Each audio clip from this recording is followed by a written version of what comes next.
안녕하세요. 저희는 행복이란 무엇일까에 대해 연구한 2010 박건희, 20111 박소연, 20113 양예원입니다.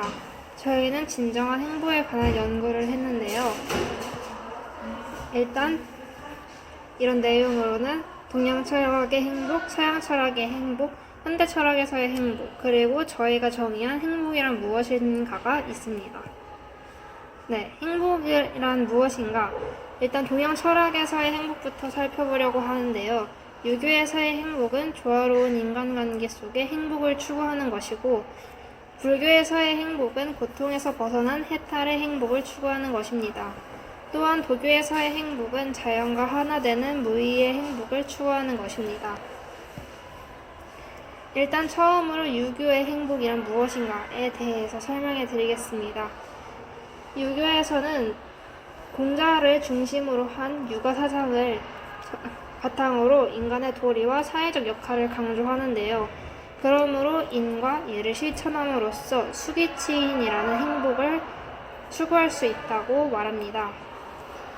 그렇기 때문에 자신을 수양하고 타인을 이롭게 하는 삶 속에서 행복이 자연스럽게 따라온다고 봅니다. 두 번째, 불교의 행복이란 무엇인가에 대해서 설명해 드릴 텐데요. 불교에서는 인생을 고로 진단하고 이 고통에서 벗어나는 것을 최고의 행복이라고 생각합니다.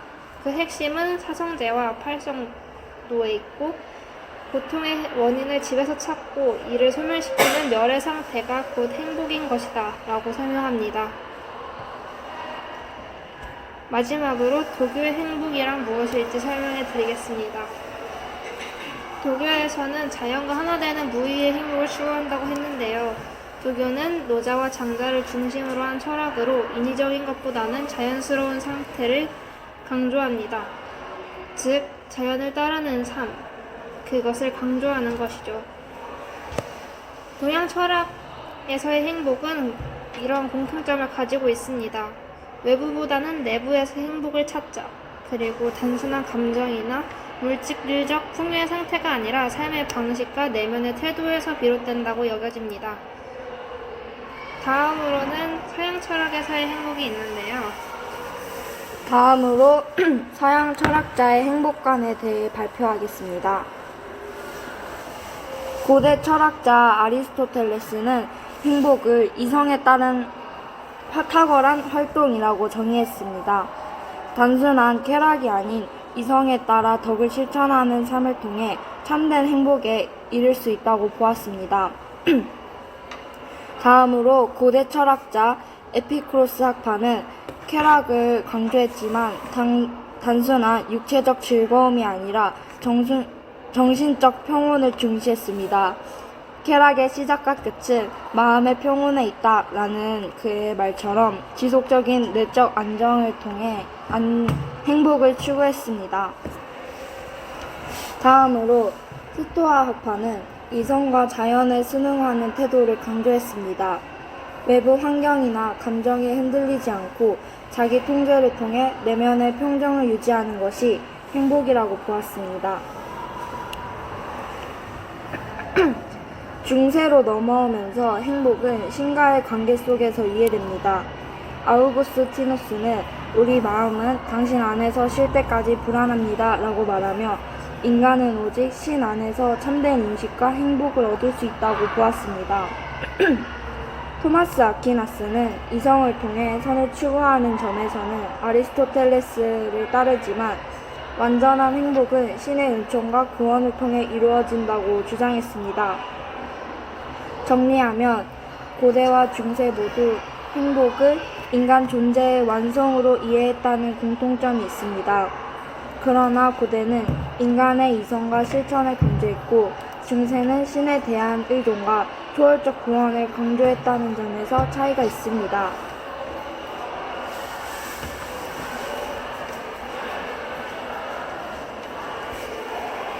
현대사회는 과학기술의 비약적인 발전과 자본주의의 확산, 그리고 삶의 구조가 점차 복잡해지면서 행복에 대한 고민 역시 다중적으로 변화하고 있습니다. 이러한 시대적 흐름 속에서 현대 철학자들은 단순히 행복을 느끼는 감정이나 성공의 결과로 보는 것이 아닌 사회 구조나 문제, 권력관계, 인간의 삶의 방식 전반에 걸쳐 그 의미를 재해석하고 있습니다. 피터 싱어는 윤리적이고 실천적인 관점에서 행복을 바라봅니다.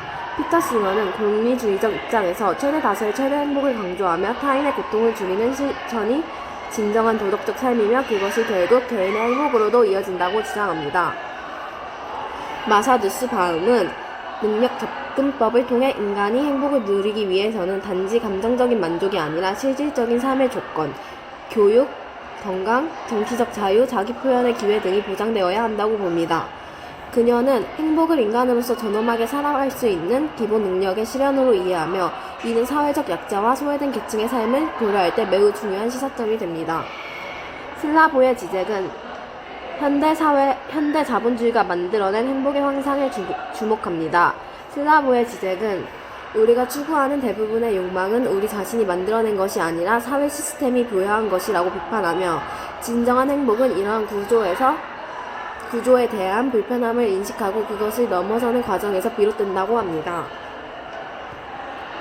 다음으로 알랭즈 보통은 철학을 일상생활에 적용하면서 사람들 대부분이 겪는 불안과 좌절의 원인을 철학적으로 분석하고 이를 통해 스스로를 이해하고 수용하는 것이 행복으로 가는 길임을 강조합니다. 알랭즈 보통은 성공, 사랑, 일, 자존감 같은 주제들을 철학적으로 풀어내며 사람들이 덜 비교하고 더 깊이 있는 내면을 추구하는 삶을 살 수 있도록 도와줍니다. 그리고 서구의 근대인들이 이성을 바탕으로 과학기술을 발전시키고 산업화를 이루면서 이전과 비교할 수 없는 물질적 풍요를 누리게 되면서 이성을 무한히 신뢰하게 되었으며 인류의 성장 진보를 낙관적으로 전망하였습니다. 하지만 이성을 맹신하는 태도는 근대인들의 기대와 달리 다양한 문제를 낳았는데 이러한 한계를 극복하기 위해 등장한 윤리사상이 실존주의이며 키르케고르는 신을 중심에 둔 실존주의 철학자입니다. 그는 인간 존재의 본질을 신합해서 진정한 자기 자신이 되기 위한 실존적 투쟁으로 보았으며 객관적인 진리보다 개인의 주관적인 진실이 더 중요하게 여겼습니다. 반면 사르트르는 신을 부정하는 무신론적 실존주의 철학자입니다. 그는 실존은 본질에 앞선다는 주장을 통해 인간은 처음부터 어떤 본질이나 목적을 지닌 채 존재하는 것이 아닌 먼저 존재한 뒤에 스스로의 선택과 행위를 통해 본질의 완성해 간다고 보았습니다. 실용주의는 19세기 말에 급격한 사회를 겪고 있던 미국에서 등장하였습니다. 당시 미국은 농업사회에서 산업사회로 발전하고 있었으며 산업화에 따른 과학적 사고방식이 널리 퍼지면서 사람들의 세계관에도 영향을 주었는데 이러한 변화에 대응하기 위해 실생활에 유용한 지식을 강조한 것이 실용주의입니다. 먼저 윌리엄 제임스는 실용주의를 심리학과 철학의 관점에서 전개한 인물입니다. 그는 진리를 작용하는 것으로 보았고 어떤 사상이 실제 삶에서 유용하고 효과적이라면 그것이 바로 진리라고 주장했습니다. 반면 존 듀이는 실용주의를 교육과 철학에 적극적으로 적용한 인물입니다. 그는 인간의 사고를 문제 해결의 도구로 보았으며 지식은 단순한 사실의 축적이 아니라 경험을 통해 형성되고 검증되어야 한다고 주장했습니다. 행복은 오랜 시간 동안 철학의 중심 주제 중 하나로 다뤄져 왔고 고대 그리스 철학자들이 덕을 통한 삶의 조화를 강조했다면 근대에 이르러서는 개인의 자유와 권리를 통한 행복의 추구가 중요한 담론으로 자리 잡았습니다. 그러나 현대사회는 과학기술의 비약적인 발전과 자본주의의 확산, 그리고 삶의 구조가 점차 복잡해지면서 행복에 대한 고민 역시 다층적으로 변화했습니다. 우리는 끊임없이 더 많은 것을 소유하고 더 나은 삶을 추구하지만 과연 그 방향이 진정한 행복으로 이어지는지에 대한 의문은 쉽게 사라지지 않습니다.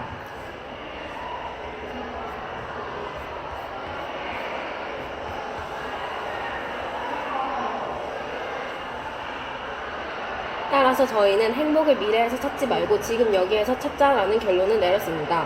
이 결론은 단지 논리적인 결론이 아니라 우리가 글을 쓰며 온몸으로 느낀 진실입니다. 우리는 언젠가 행복해질 거라 믿으며 너무 많은 오늘을 잃어버리고 지금 이 순간 우리가 소중히 여기는 가치를 실천하고 서로의 삶을 존중하는 선택을 한다면 그 안에서 조용하지만 깊은 평안과 만족을 느낄 수 있다는 것을 알게 되었습니다. 이상으로 발표 마치겠습니다. 감사합니다.